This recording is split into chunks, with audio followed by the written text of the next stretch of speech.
First at 5. From the University of Florida's College of Journalism and Communications, you're watching WUFT News. Welcome to WUFT News First at 5. I'm Joe Colombo. And I'm Alexus Cleavenger. Thanks for joining us. President Biden delivers remarks on today's jobs report on the heels of yesterday's announcement that he'll tap strategic oil reserves to try to lower gas prices. NBC's Alice Barr reports the latest from Washington. President Biden today celebrating another strong jobs report. Our economy has gone from being on the mend to being on the move. U.S. employers adding 431,000 jobs in the month of March, with the unemployment rate falling to 3.6%. That's nearly back to pre-pandemic levels. The president saying the hiring trend means fewer worker shortages. It's going to help ease the supply pressures we've seen. And that's good news for fighting inflation. Inflation remains the top issue for a majority of Americans, with many workers seeing their wage increases swallowed up by rising prices. Going into this year, are wages going to go up more than prices? Thus far, for the first 3 months, they're pretty close. So I think the jury's still out. Democrats are under pressure to help Americans feel better about the direction of the economy before midterm elections this fall. And with soaring gas prices delivering the sharpest blow. As soon as I opened the car door, I just spent $120. President Biden is moving to reduce the burden. His administration will release a record 1 million barrels of oil a day from the nation's strategic reserves over the next 6 months.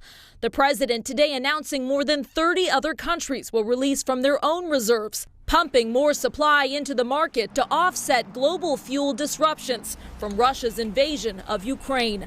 In Washington, Alice Barr, NBC News. Let's take a look around the state today, starting with the tragic crash you see here.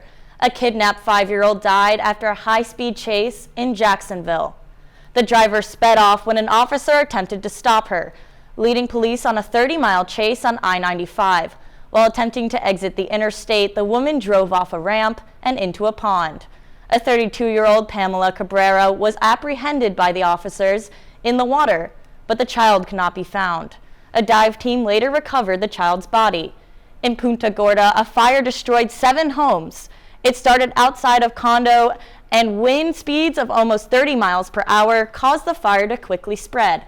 Firefighters spent hours battling the fire at Emerald Point condominiums. Alachua County is conducting controlled fires to preserve nature. According to the Department of Agriculture, more than 88,000 controlled fires in Florida happen each year. They help to kill invasive plants that are affecting the ecosystem. After a wet day yesterday, it's looking a lot sunnier now. WUFT's Zoey Robinson joins us now with the weather forecast.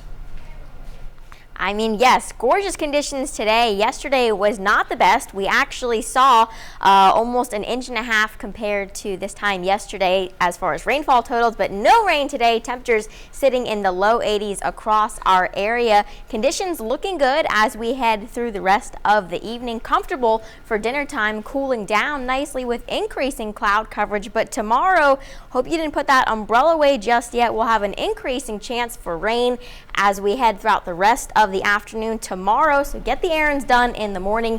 That's prompting the SPC to issue this severe outlook for tomorrow. I'll have more on what this means coming up after the break. Back to you at the desk. Gainesville city leaders may start a translation service to help new immigrants. It's one of several initiatives to foster inclusivity. WUFT's Guamay Martell shares with us the reaction of the Hispanic community. Parece una idea magnífica. De verdad que me encanta esta idea que están haciendo. Una idea totalmente excelente. Creo que es algo necesario para los que están recién llegados. Esta fue la reacción de la comunidad hispanohablante ante la nueva iniciativa en la que están trabajando los comisionados de la ciudad y el Comité de Iniciativa de Inclusión de Inmigrantes de Gainesville, conocido como GINI. Bueno, uno de los retos más difíciles para mí es tratar de estar en un médico y tener el Wi-Fi suficiente para poder tener la señal para usar el traductor. Para Gina, el idioma se ha convertido en una barrera, al punto de no querer salir de su casa. No salgo a comprar comida, no hago muchas cosas simplemente pues, o porque se burlen, porque no sé hablar bien, o simplemente porque no tengo la ayuda necesaria para poderme comunicar como yo quiero hacerlo. El programa busca crear una posición que le dé una voz a la comunidad internacional, algo posible mediante una línea telefónica a la que podría llamar para comunicarse con alguien y solicitar servicios gratis de traducción en diversos idiomas. All of them list Spanish as being number one in terms of being the most common language for limited English proficient speakers, but we've also been seeing Chinese Mandarin, Haitian Creole, Vietnamese, and Portuguese. Teniendo en cuenta todos estos gastos, la ciudad estima que el proyecto terminará costando alrededor de $316,000.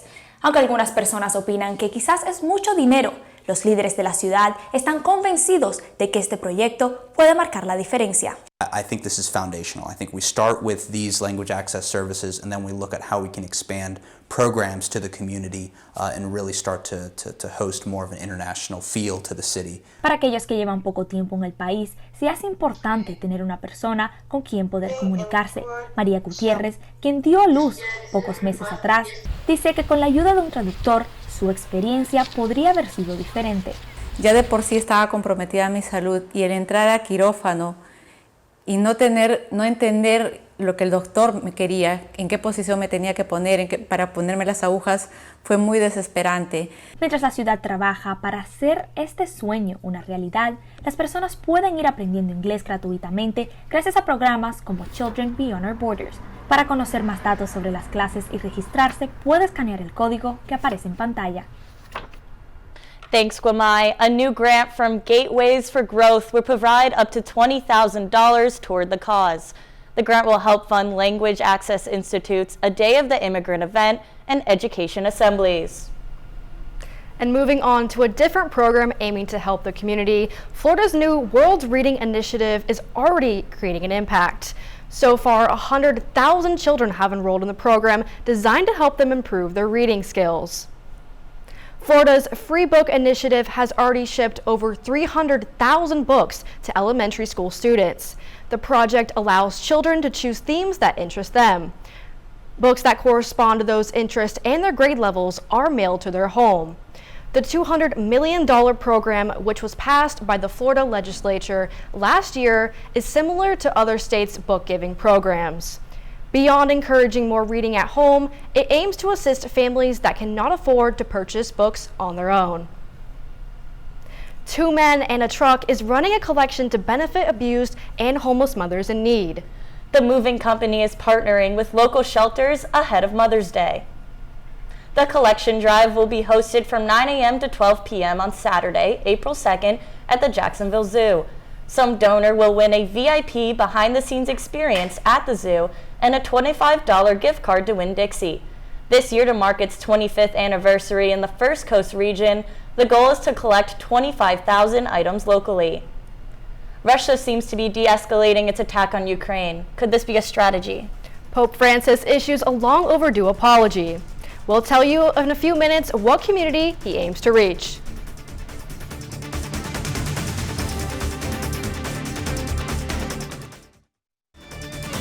You're watching WUFT-TV News. Welcome back. Russia says it's continuing to withdraw some of its troops from the northern Kyiv region. But Western intelligence sources think the forces are simply repositioning for further attacks. NBC's Molly Hunter reports from Western Ukraine.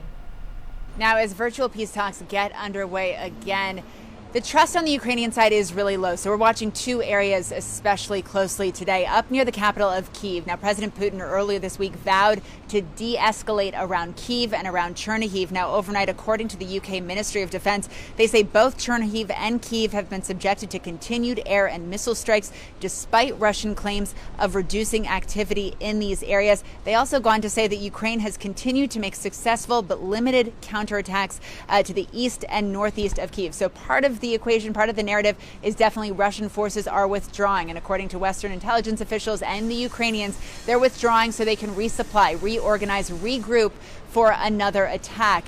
The other area we are really focused on today is down in Mariupol. It's in the southeast of the country on the Sea of Azov. It has been besieged, starved out by the Russians for the last month. So today was going to be another big attempt to get people out of there. 45 buses was our understanding. We're standing by in Berdyansk. The evacuation route goes from Mariupol to Berdyansk, then to Zaporizhia. Zaporizhia is a bigger city, allows people to then kind of board trains to the west to Lviv, which is where I am. But of those 45 buses, we now understand that 42 are standing by, hoping to take 2,000 people out. So it sounds like the buses and the ICRC vehicles right now are heading into Mariupol, hoping to evacuate civilians. Molly Hunter, NBC News, Lviv, Ukraine. Pope Francis acknowledges the Catholic Church's role in the abuse of Canada's Indigenous people. In a speech to Canadian Indigenous leaders at the Vatican, he apologized for historic abuses and the lack of respect shown for their identity, culture, and spiritual values. From the 19th century to the 1970s, more than 4,000 Indigenous children died from neglect or abuse in residential schools, many of which were run by the Catholic Church. It's a historical first step. However, only a first step. More news to be done to address the Truth and Reconciliation Call to Action number 58. The next step is for the Holy Father to apologize to our family. Indigenous leaders had long called for an apology. 3 groups met separately with Pope Francis this week, culminating with today's audience. The U.S. House of Representatives has voted to decriminalize marijuana. The vote was 220 to 204, so it was passed by a narrow margin. If approved by the Senate, it would legalize marijuana nationwide, eliminating criminal penalties for anyone who manufactures, distributes, or possesses the substance. The bill also expunges the record of people convicted of nonviolent cannabis offenses. I was not the biggest fan of yesterday's weather. I know, I hope this weekend is just as nice as today. Saturday, probably not looking like the best day as that stationary front sits across the panhandle, but take a look. Sunday, as that cold front pushes away that stationary front, looking better. I'll have the rest of the forecast coming up after the break.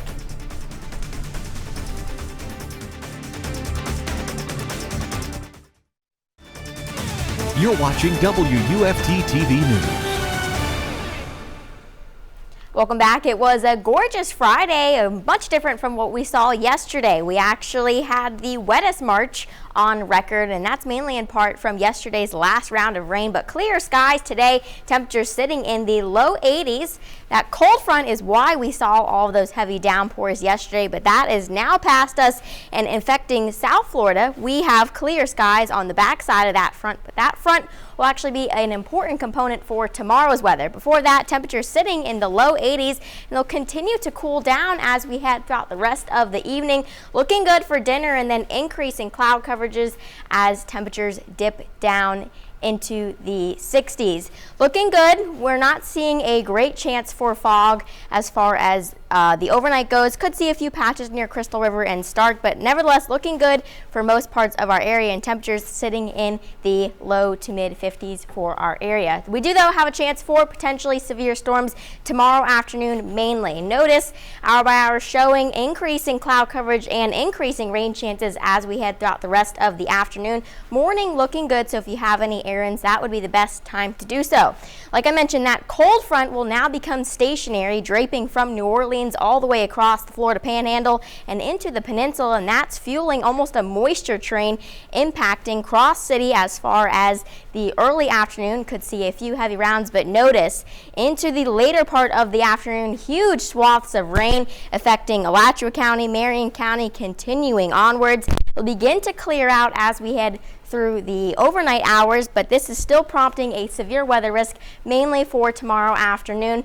Gainesville and southern parts of Alachua County teetering on that marginal risk area, but the main associated risks will be near Marion County and southward Ocala, the Villages, a level 2 out of 5 from the Storm Prediction Center from isolated tornadoes and damaging winds possible. Once that stationary front clears on out, conditions looking much better. Will continue on for the rest of the evening, and I'll have more on that as you see the rest of the week. Conditions quieting down through Sunday and Monday, but Tuesday, Wednesday, and Thursday, that's when the next best chance for rain will kick on up. But don't forget, Saturday we have chance for severe rain. Back to you.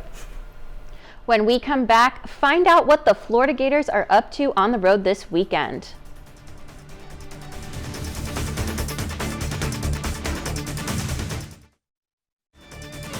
You're watching WUFT-TV News. Welcome to sports. I'm Kaitlyn. Wadulack. The number 14 Florida baseball team is looking to even up its series against number 23 Georgia tonight. The Gators lost 7-6 on a walk-off to the Bulldogs yesterday. Hunter Barco was on the mound for Florida in Thursday's game and had a rough start, giving up 4 straight hits and 2 runs in the first inning. Judd Fabian and Matt Gassett each hit home runs in the game, marking Fabian's 11th homer of the season and Gassett's first in his career. First pitch tonight is set for 6. Keeping it on the diamond, number 7 Gator Softball is on the road for a weekend series against the number 17 Auburn Tigers.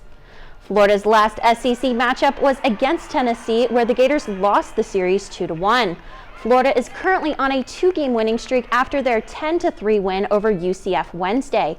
Right now, the Gators sit 28-5 overall with a 5-4 SEC record. First pitch tonight is at 7. Number 2 Gator Gymnastics is also in Alabama this weekend for the NCAA Auburn Regional. Florida advanced to the regional final after a second-round win yesterday. Trinity Thomas scored 2 10s in the meet, one on floor and the other on uneven bars. Her uneven bar performance was the last 10 she needed to finish her season slam, the first season slam in the 50 years of Florida gymnastics. The Gators will face Auburn, Denver, and Kentucky on Saturday. Gator football had its first closed spring scrimmage on Thursday. Florida's players heard from Los Angeles Rams general manager Les Snead yesterday. Here's what Gators football head coach Billy Napier said about the visit.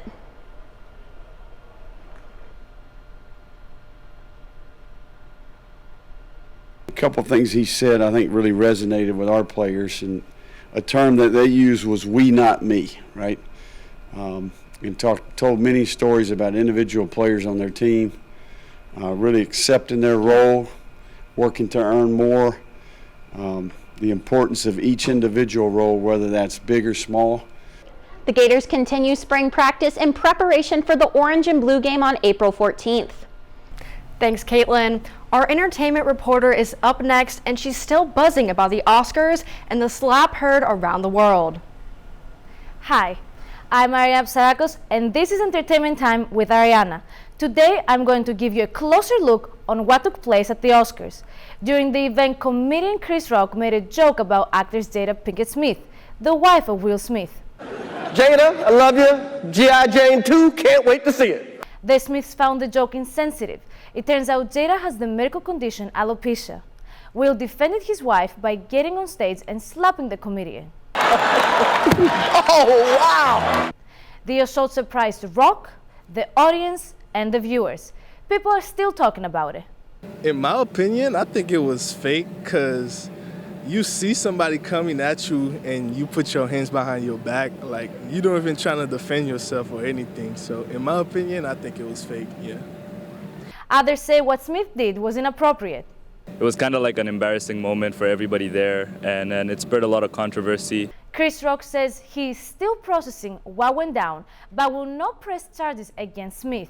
He even joked about the incident at his recent comedy show. And I'm still kind of processing what happened. I'm Ariana Psarakos, and that wraps up today's dose of entertainment news. Hope to see you next time. Thanks, Ariana. And as the weekend is approaching, I'm wondering if it'll be a good idea to go to the beach. Yeah, I know it will be raining in the afternoon. What do you think, Zoey? I mean, I personally wouldn't be taking a trip to the beach anytime tomorrow. You could squeeze in maybe a few hours in the morning, but we do have a potential for severe weather, mainly in the afternoon. That's from this cold front draped across that has now turned into a stationary front. That's going to fuel a line of showers and thunderstorms to basically push across coast to coast, moving from west to the east and affecting most parts of our area in the afternoon. So heavy rainfall expected, and that'll continue all the way through the evening. all of this heavy rounds of rain is prompting the Storm Prediction Center to issue this severe weather outlook. Gainesville, Alachua County, and on that border between Marion County, teetering in that marginal risk, but the main chunk of it, a 2 out of 5 for Ocala, the Villages, and Sanibel, all the way down through the overnight hours. For the morning, we are looking good, but once again, as that afternoon kicks in, temperatures rising, and back to you. Thanks, Zoe. BBC World News is next, and the PBS NewsHour is coming up at 7. But your Florida news is always on at WUFT.org. Have a good night.